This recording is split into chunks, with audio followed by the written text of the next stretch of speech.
How's it going today, Bremerton? Josh Farley with the Kitsap Sun. We're out on the new ladder truck for the Bremerton Fire Department. I'm going to show you around, and hopefully one of these days they're going to let me come down. Stay with us.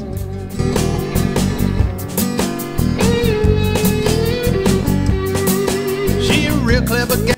Welcome back to this edition of the Bremerton Beat Blast, sponsored by the Admiral Theater. Story number one today, we begin on Park Avenue. That's where the Bremerton Fire Department has just purchased several new pieces of equipment. Bremerton voters in 2015 approved a $4.5 million levy that's now coming to fruition. Everything from air tanks to cameras to radios, as well as new engines and medic units have been procured. Also, this new ladder truck that's state-of-the-art is ready for its rollout come September. It's $950,000, and it gives us some more capabilities than our current ladder truck because it has a bucket on the front of it. So if we have somebody that we need to rescue, we can just put the bucket right up to the window, have them step in, and then we can take them down to the ground. The tip load of the ladder is 1,000 pounds, so we can have a couple firefighters and a couple of victims in there. Makes it much easier than having to make a victim climb down the ladder. Plus it is 4 feet longer than our current ladder truck. It's 104 feet. It's yellow, which is unique to Bremerton. Everybody harasses us about our color, but you know it's Bremerton. This color is no place else in the United States, only here.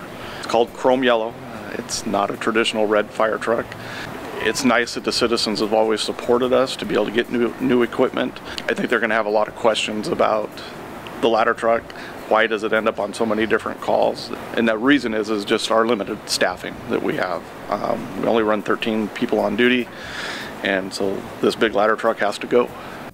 Story number two today. Here on the Kitsap Peninsula, we pride ourselves as having a beautiful coastline. However, for many years, community leaders have sometimes peddled the misnomer that we have the longest in the state or even the country. Reporter Tad Suter and I recently looked into this claim and found that it is not true. So hey Tad, I have heard recently that Kitsap County's 250 miles of shoreline is the most in the entire country. No, that's not even close to being right. Oh, that's funny. You know, I've seen it, I swear, in travel brochures and voters' pamphlets. I've even seen it in the local media.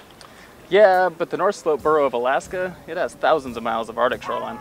Holy cow. Well, it must just be the lower 48 states then. No, that's still not right. There's Monroe County in Florida. It has the Everglades and the Florida Keys, and it has more than 4,000 miles of shoreline as well. Huh. Well, definitely for the state of Washington, though, I would guess, right? No, wrong again, Josh. San Juan County has 455 miles of coastline. Well, we've debunked this, that's for sure. Yeah, but even if we don't have the most shoreline in the country, at least we have a lot of shoreline to be proud of here in Kitsap. You're right, Tad. Hey, Tad. Yes, Josh. I have one more question for you. Are we getting an IKEA? Don't even start with me, Josh. Story number three. Churches around the country, as well as here on the Kitsap Peninsula, have struggled in recent years to keep the pews full. Community of Christ at Memorial Lutheran Church is no exception to that. The church, located at 10th and Veneta, is 114 years old, but as its congregation has dwindled, it will be closing its doors at the end of this month. We're down to about 25 active people. That means we can't support a pastor any longer, so we have to close the church. I spent most of my entire childhood here through all the youth groups. In fact, my children were married here, and my grandchildren were baptized here. And through the church and the different funeral services, I buried my mom and my dad and my grandpa and my grandma and my wife, all in this congregation. And besides the obvious emotions attached with that, I've become real close to our church family, and it's a real grieving process to see our congregation close. If it goes to a developer, then the odds are pretty good that this property will be bulldozed down, along with this beautiful sanctuary you see behind me. The early Lutheran churches, the standard architectural style was that of an upside-down boat, which you don't see that much now anymore. A final celebration is planned for 2 p.m. May 27th. Story number four today, an update on our housing crisis. Habitat for Humanity has built many homes in the Bremerton area. This year, as part of their Women Build last week, they framed 2 more on Whittle Avenue up in Navy Yard City. So the project has been amazing. So we poured concrete last Tuesday, let it cure, and then so on the first day we were actually starting to frame out the house, and by the end of the second day we'd had the framing completely done on the first floor and the bathrooms partially installed. The main home right now that we're working on is a 6-bedroom multi-generational home. So it's going to be for a family of 11, 7 children, 2 adults and the adult parents. So it's going to be just a nice family home for them. Right now they're living in a 3-bedroom for 11 people, which is obviously not a great situation. Story number 5. Have you ever wondered about what it's like to go around the world on a container ship? Well, local resident Don Mary did just that, and he wrote a book about it.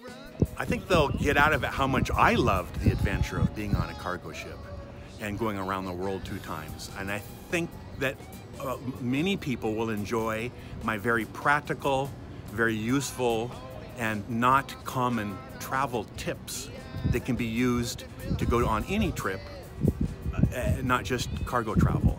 And finally, what's on tap for your weekend in Kitsap County, brought to you by Silver City Brewery Tap Room. This weekend is the 71st annual Armed Forces Day Parade, and a place you'll get to see this ladder truck in action in downtown Bremerton. Also, Tora Tora Tora will be shown. It's a film that shows what it was like on both sides of the Pacific Ocean when the Japanese attacked Pearl Harbor. The free screening is at 1 p.m. at the Roxy Theater. That's it for this week's Beat Blast. See you next week.